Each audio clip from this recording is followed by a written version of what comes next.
जय जय रघुवीर समर्थ, जय जय शनिदेव समर्थ.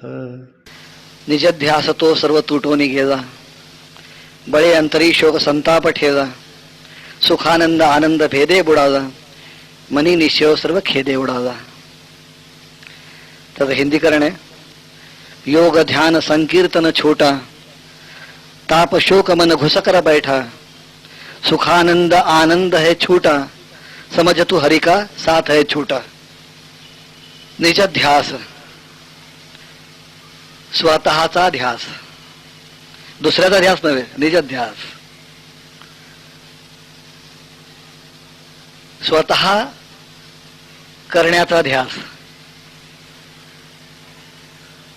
हा सगळा जो ध्यास आपण करतोय हा दुसऱ्याच्या उत्कर्षाचा ध्यास नाहीये,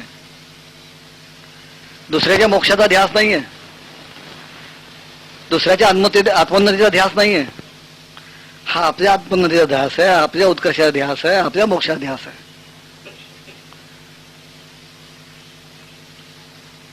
त्याचा ध्यास तो सर्व तुटवणी गेला.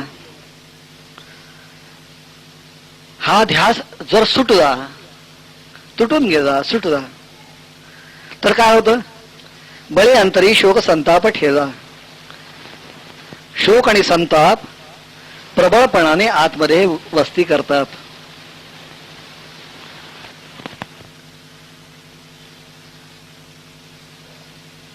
प्रत्येकाचा जीवनाकडे बघण्याचा दृष्टिकोन निराळा आहे, आपल्या ध्येयाकडे बघण्याचा दृष्टिकोन निराळा आहे. समर्थांचा मोक्ष, समर्थांचा आनंद, समर्थांचा सर्व काही म्हणजे राम. रामापलीकडे त्यांना मोक्ष नाही, रामापलीकडे आनंद नाही, रामापलीकडे काही घेणं नाही, देणं नाही. सर्वस्व राम, जगायचं रामासाठी, मरायचं रामासाठी, हा दृष्टिकोन. त्याचा ध्यास, निज ध्यास, तो जर सुटला तर येणार काय हाताशी? शोक आणि संतापच येणार. रामराय आनंद घन आहेत, रामराय आनंद घन आहेत. सुख आणि आनंद देण्याची शक्ती त्यांच्यात जी आहे ती कोणामध्येच असू शकत नाही.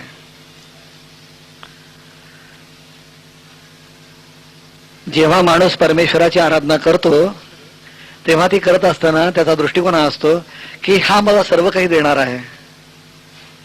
म्हणून बघा, आपण गणपती अथर्वशीर्ष वाचतो की नाही, त्याच्यामध्ये त्वम ब्रह्मा, त्वम विष्णुस्त्वम रुद्रस्त्वम इंद्रस्त्वम अग्निस्त्वम वायुस्त्वम सूर्यस्त्वम चंद्रमास्त्वम ब्रह्म भूर्भुवस्व. आपण म्हणतो सगळं तूच, हे श्री गणेशा सगळं काही तूच आहेस, तुझ्या पलीकडे काही नाही. जेव्हा आपण शंकरावरचं स्तोत्र वाचू तेव्हा त्याच्यामध्ये असं असतं की सगळे देव शंकराला वंदन करतात आणि सगळ्या देवांमध्ये वरिष्ठ असणारा तो महादेव आहे. जेव्हा आपण विष्णूचं वर्णन करू तेव्हा सगळेजण विष्णूला शरण जातात म्हणून दाखवलं जातं. आता कधी कधी माणसाला असं वाटतं की काय असं कशा करता? नक्की मोठा कोण? शंकर मोठा, राम मोठा, कृष्ण मोठा, विष्णू मोठा, कोण मोठं? कोण गणपती मोठा, कोण मोठं? श्रद्धा एकाग्र होण्यासाठी केलेली संकल्पना आहे. ती संकल्पना अशी आहे की ह्या रूपावरती तुम्ही एकाग्र झालात ना की सगळं त्यात आलं. सगळ्या रूपांमध्ये हेच आहेत आणि ह्यातच सगळी रूप आहे. ही भावना पक्की होण्यासाठी, हा विचार पक्का होण्यासाठी म्हणून केलेली संकल्पना आहे. आणि म्हणून मोक्षाकडे बघण्याचा समर्थांचा दृष्टिकोन राम हा आहे. आपण कोणाची उपासना करतो हे जितकं महत्वाचं आहे तितकंच ती उपासना करत असताना त्या उपासनेमध्ये आपण साऱ्या विश्वाला सामावून घेतो का हेही महत्वाचं आहे. आणि जेव्हा आपण सगळ्याला सामावून घेतो त्यात, तेव्हा त्याच्यामध्ये तुम्हाला सगळे मार्ग किंवा सगळे त्याचे परिणाम तुम्ही त्यातनं मिळवू शकता. एक दिवशी गृहस्थ माझ्याकडे आले, मला म्हणाले की लक्ष्मीचा हा एक मंत्र आहे, नंतर घरात शांतता आणण्याचा हा एक मंत्र आहे, नंतर आयुरारोग्य वाढण्याचा हा एक मंत्र आहे. तर म्हणाले हे 15-20 मंत्र आहेत, याचे किती किती माळा मी जप करू म्हणजे याचे परिणाम मला मिळतील? मी त्यांना विचारलं, तुम्ही अनुग्रह घेतलाय का? ते म्हणाले हो. मग तुम्हाला गुरुमंत्र मिळाला आहे ना? तर म्हणे हो. म्हणजे मग मिळाला असेल ना तर त्याचा जप करा, त्या जपात सगळ्या मंत्रांचा परिणाम असतो, त्या जपात सगळ्या मंत्रांचा परिणाम असतो. कारण कुठचाही मंत्र तुम्ही म्हणता त्या मंत्रावर तुमची श्रद्धा जर नसेल तर तो मंत्र करणार काय? जर नुसता मंत्र म्हणण्यात जर माणसं मोक्षाला जात असतील तर कॅसेट वाजवल्यानंतर कॅसेटही मोक्षाला जायला पाहिजे. आपण कॅसेट लावतो ना रामाची, कृष्णाच्या मंत्राची लावतो की मंत्रांची लावतो. मग ते कॅसेट सारखे वाजले का तो कॅसेट आणि टेप रेकॉर्डर काय मोक्षाला जाणार की काय? ती कॅसेट असून उपयोगाची नाही, तो आतून आला पाहिजे, तो अंतःकरणापासून आला पाहिजे. जेव्हा तो अंतःकरणापासून मंत्र येतो ना तेव्हा जीवाशिवाची गाठ पडते. तो मनामध्ये इतका रुजला पाहिजे, इतका बिंबला पाहिजे की ज्यावेळेला तो तोंडात स्फुरतो तेव्हा तो आतून स्फुरला पाहिजे. आणि जेव्हा तो आतून स्फुरतो ना तेव्हा तो विश्वात्मक मनापर्यंत जाऊन पोहोचतो. आणि विश्वात्मक मन हेच त्याचं अंतिम स्वरूप आहे, हे त्याचं अंतिम स्वरूप आहे. हे अनुभवायचं आहे, हे अनुभवायचं आहे. पण अनुभवणार केव्हा? ध्यास असेल तेव्हा. म्हणजे ध्यास, वेळ लागला पाहिजे, वेळ. शहाणी माणसं काही करत नाहीत. मागे मी एकदा म्हणतो होतो, शहाणी माणसं काही करत नाही. शहाणी माणसं फक्त चर्चा करतात, फाटे फोडतात, अनंत प्रश्न विचारतात. कारण शहाण्यांना प्रश्न खूप असतात, उत्तरं माहीत नसतात, पण प्रश्न मात्र भरपूर असतात. पण जो वेळा असतो ना त्याला एकच माहित असतं की हे करायचं. शिवरायांनी स्वराज्याचं वेळ घेतलं आणि म्हणून त्यांनी स्वराज्य उभं केलं. त्यांना प्रश्न विचारणारी माणसं नव्हती का? होती. अरे एवढ्या मोठ्या पातशाया कशा उठून पडणार? शक्य आहे का? जे प्रश्न विचारणारे होते ते नामशेष झाले.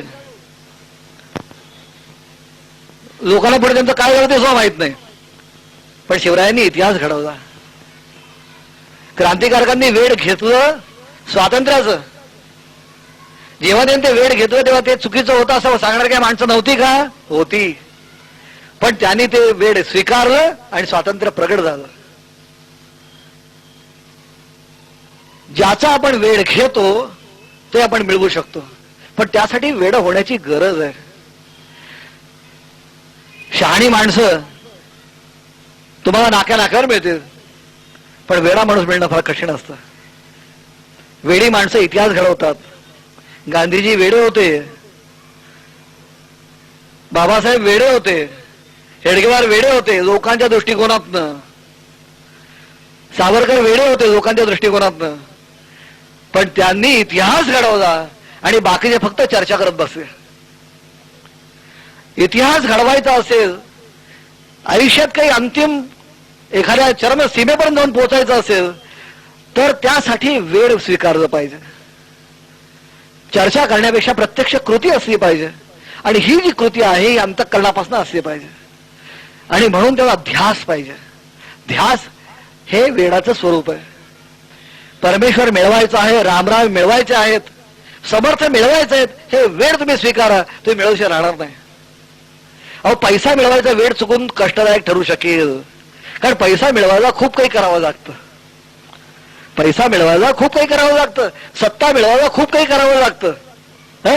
परमेश्वर मिळवायला फक्त वेळच घ्यायचं असतं, फक्त वेळ व्हायचं असतं, बस तेच पुरेसं असतं. पण ते सुद्धा माणूस करायला तयार होत नाही. आणि म्हणून समर्थ मनाला समजावून सांगतात, बाबा रे वेडा हो.